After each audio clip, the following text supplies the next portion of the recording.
The IEC is holding a media briefing regarding the most recent updates concerning the election schedule, as well as the commencement of ballot procedures and the ongoing availability of overseas voting notices. Simon Mamabolo is the IEC CEO. Let's listen in.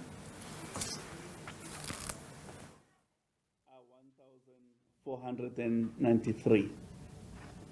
Notably, there are 15 candidates who are 18 years and who are first-time voters.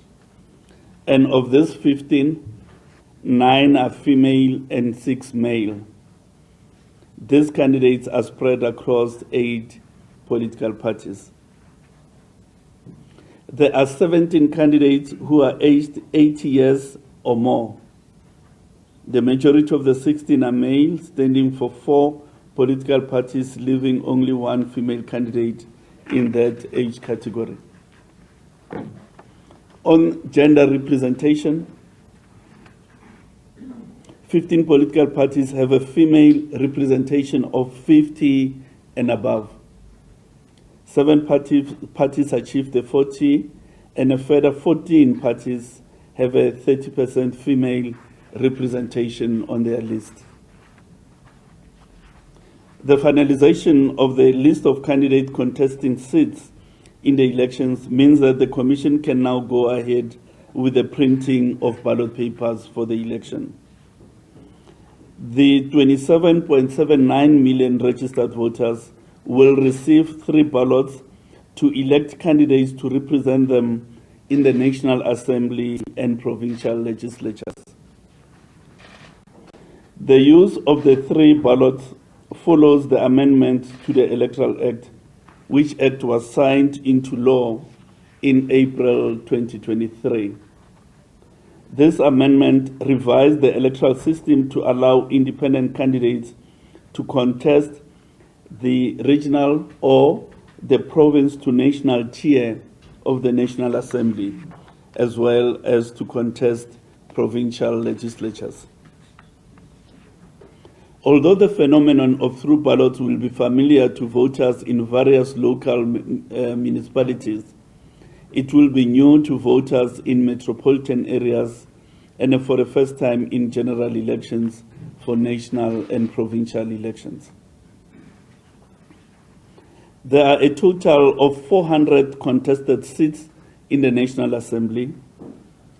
The proportional representation compensatory 200 seats will be contested by political parties only, and there is a dedicated ballot paper for this tier of the National Assembly.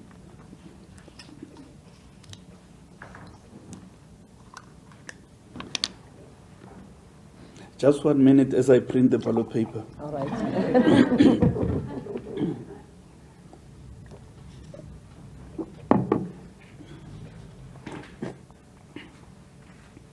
The remaining regional or province to national 200 seats will be contested by independent candidates and political parties. This tier of the National Assembly will also have a dedicated ballot paper.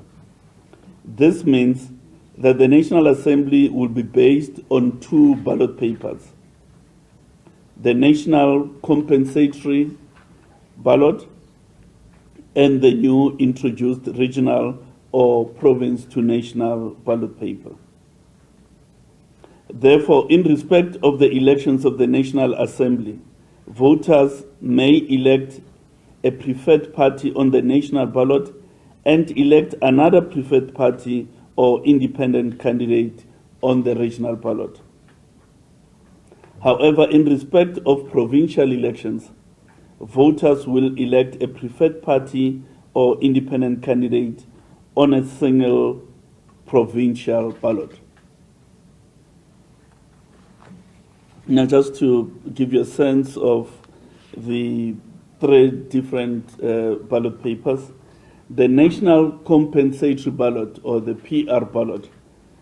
This ballot will consist of a list of political parties vying for seats for 200 seats in the National Assembly.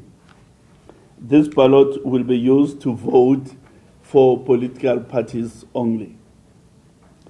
There are currently 55 parties who will be on this ballot, and the configuration will be dual column. So in other words, in respect of the national compensatory ballot, it will be a 2-column ballot paper.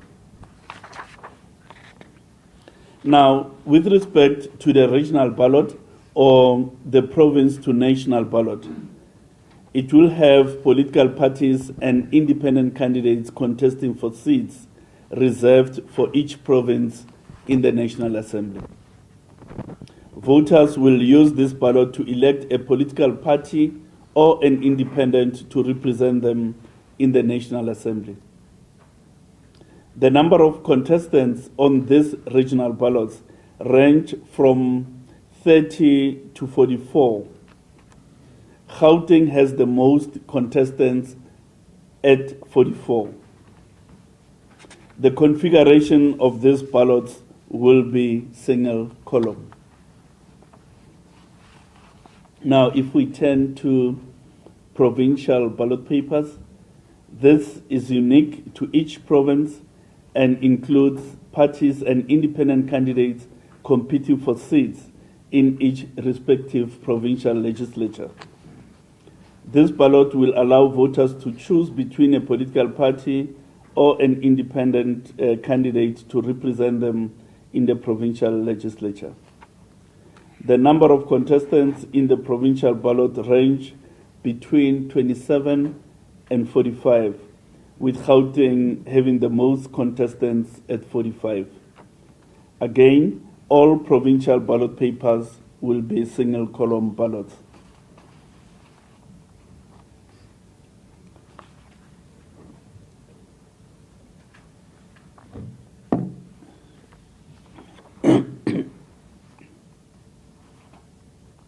The Commission has decided that the design of the ballot papers will be underpinned by the following identifiers: full registered name of the party, the registered abbreviated name of the party, the registered emblem or symbol of the party, the photograph of the registered party leader. In respect of independent candidates, the ballot papers will have the name of the independent candidate, the photograph bearing the face of the independent candidate, and the word independent capitalized. The Commission urges voters to carefully review and mark each of these 3 ballot papers before depositing them into the ballot box. Our appeal to voters is to remember that they can only put 1 mark on each ballot. More than 1 mark will result in a spoiled vote and thus cannot be counted. The universal ballot template, whose dimensions are benchmarked against the longest ballot paper, is in production and will be available at all voting stations.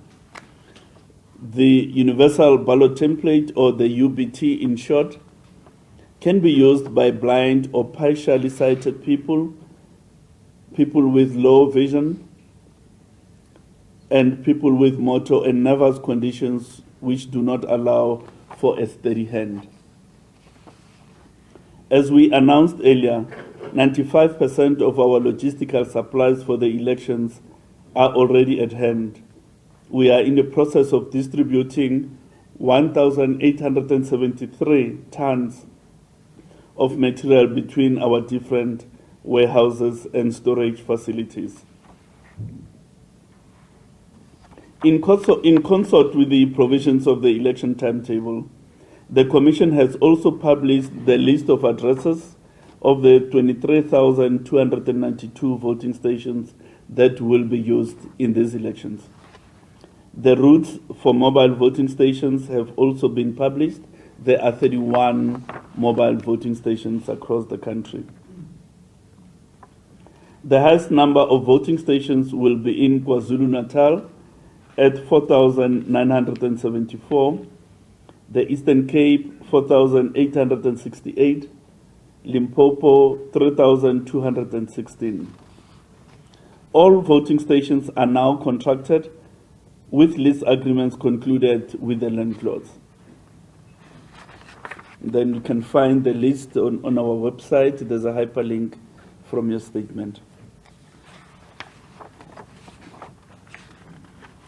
Applications for special votes for purposes of home visits and voting station visits opened yesterday, the 15th of April, and will close on the 3rd of May. Home visits are intended for those voters who are unable to travel to voting stations, while special votes at voting stations are for everyone who is unable to be at the voting station on election day. Special voting will be conducted on the 2 days preceding election day, which is the 27th and 28th of May. Voting station-based special votes applications may be accessed using one of the following modalities.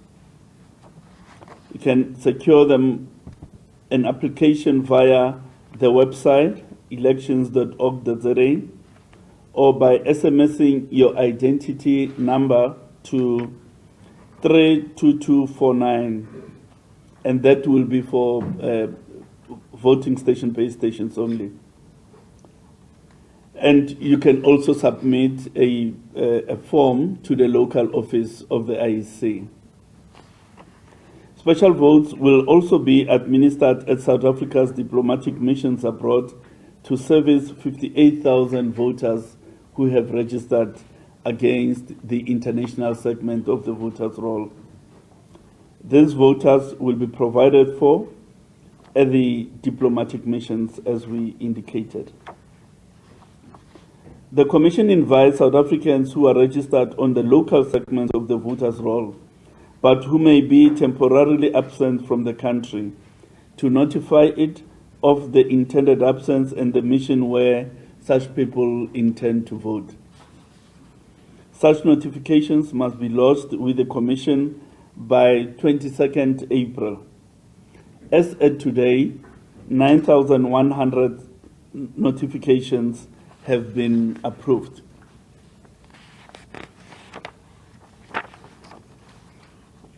Special votes at diplomatic missions will take place 10 days ahead of general voting in the country on either the 17th or 18th of May, depending on the weekend configuration in the relevant country. Those traveling out of the country and between countries must take note that the period to notify the Commission relating to the mission where the person intends to vote must do so by the 22nd of April. The South African voters are reminded that they may only vote at the voting station in which they are registered. That is a general principle in election administration.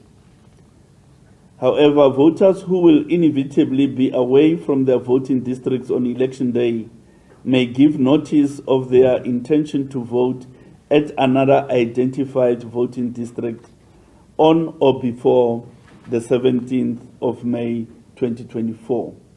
So the Section 24A vote is no longer available absent notification to the Commission. That facility may be accessed with prior notification to the Commission, and such notification must be lodged with the Commission by the 17th of May 2024. Thank you very much, Kate. Thank you so much, CEO, for your very detailed update on all sorts of elements as it relates to elections. I'm going to open the floor for questions of clarity, and then we can